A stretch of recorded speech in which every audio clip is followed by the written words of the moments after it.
Hello, my friends, and welcome back.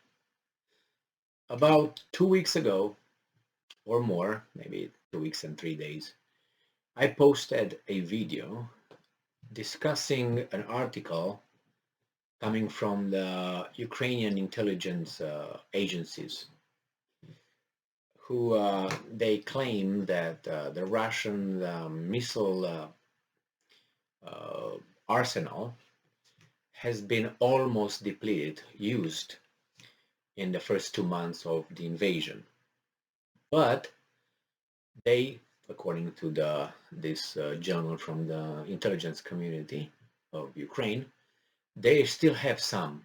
So I calculated that, in the first 2 months, if they use most of them, let's say I put it at 90% depleted, so I took the 10%, I calculated that the Russians might have missiles for about 2 weeks. That's 2 weeks, right? It's 14 days. We're on the 15th of May. So I gave them a little bit more. And it seems like the Russians are still having missiles. It's true that the Russian industry, military industry, still produces missiles as we speak, even though probably, certainly, I would say at a smaller rate because of uh, the materials that they probably need and they don't have it and all that.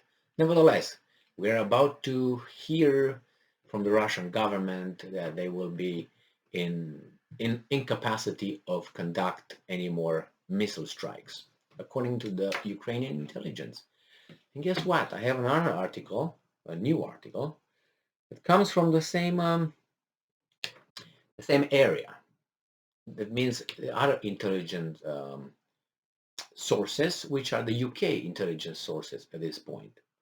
So this article comes from the Week, and it is by Grayson Quay, May 15th, 2022.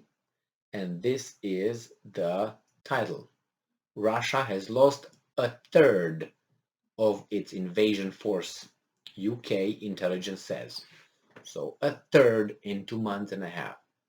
If we go in a linear equation, that means that in about another 5 months, they're done, right? That's 2 months and a half. So then we got 5 months would be done. Fair to say? About, all right. But we never know how things evolve or devolve. But it's a UK intelligence agency, so it must be true. Oh, didn't they say about Iraq something together with the American intelligence community? Didn't they say that they have evidence for this and that? And Tony Blair, the prime minister, says, yes, we trust them, and we did.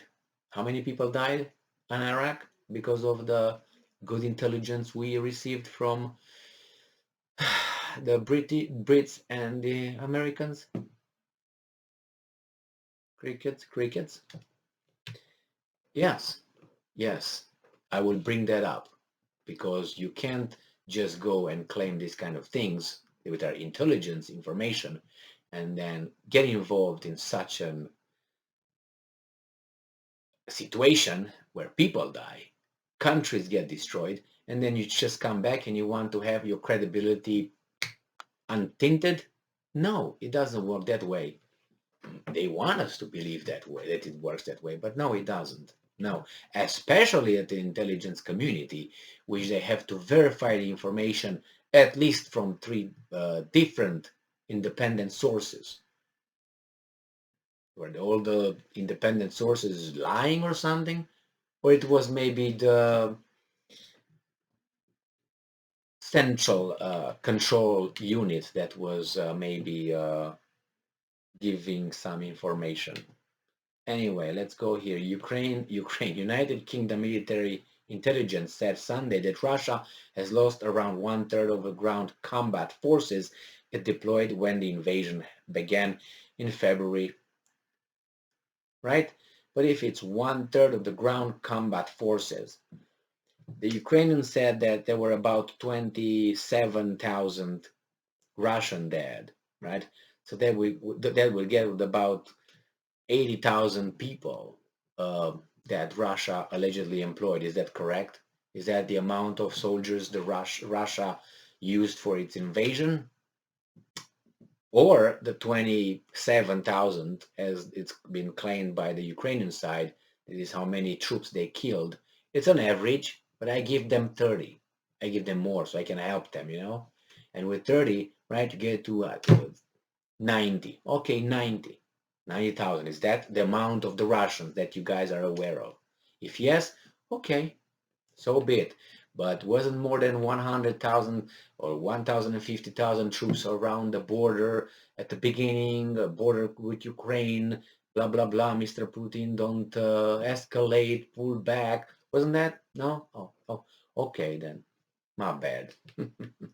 Oh, short. I think we have short memory. And this is not things that I just research right now. It's just what I remember they said. What, 3 months ago?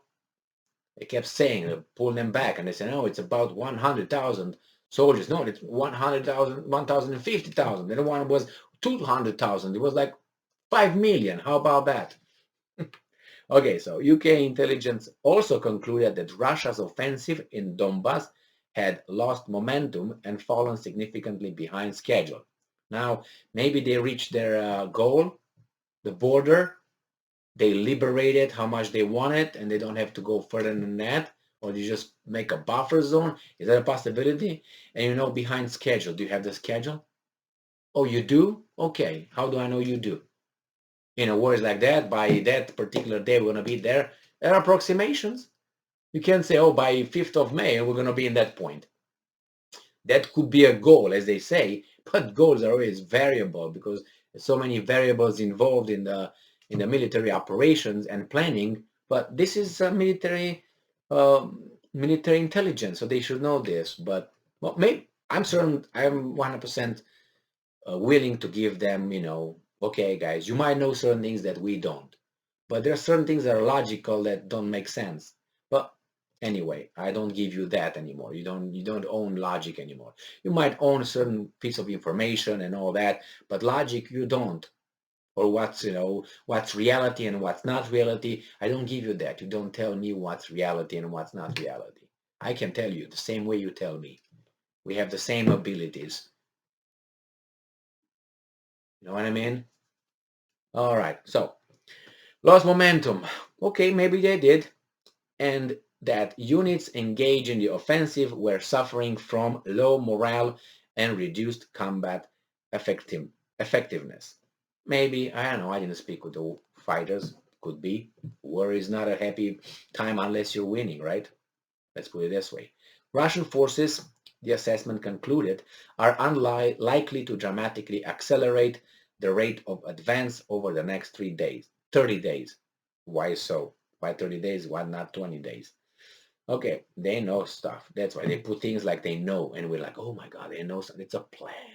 It's a plan.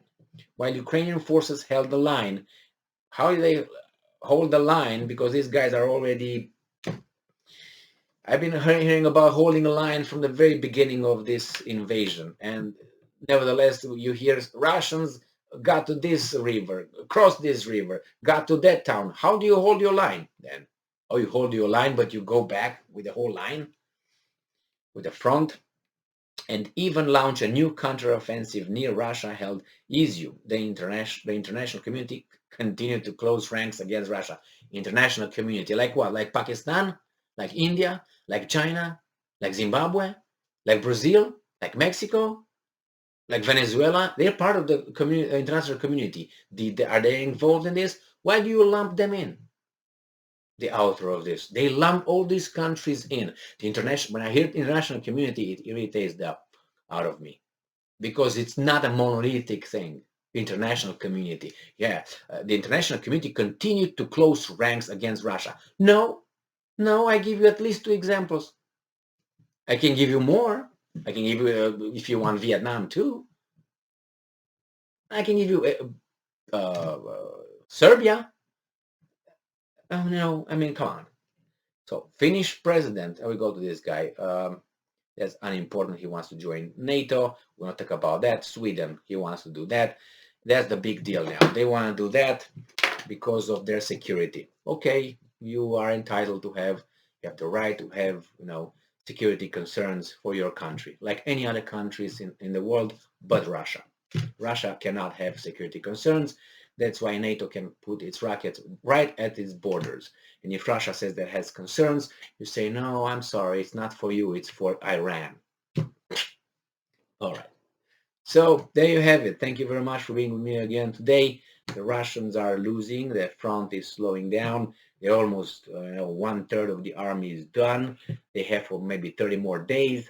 The rockets are almost depleted. We've been told 20 weeks ago, 2 weeks ago. So maybe it's true. Maybe it's true. It's a matter of probabilities. But once you lose trust, as I said, with one lie or one thing that is untrue, in order to rebuild the point where you drop to this point, in order to come back to that level, you need to tell about 9 more truths. So for one lie, you have to tell 10 truths, or let's say 10, 9, 10. That's studies. And if you lie again, so you got to go 20 or 18, however you want to round it up. So I think these guys have a lot of truths to tell before they get back to wherever they've been. I think they're at the negative right now, not even a zero. They are negative. Thank you very much for being with me again today. Stay strong, stay smart, look for the truth, and be just.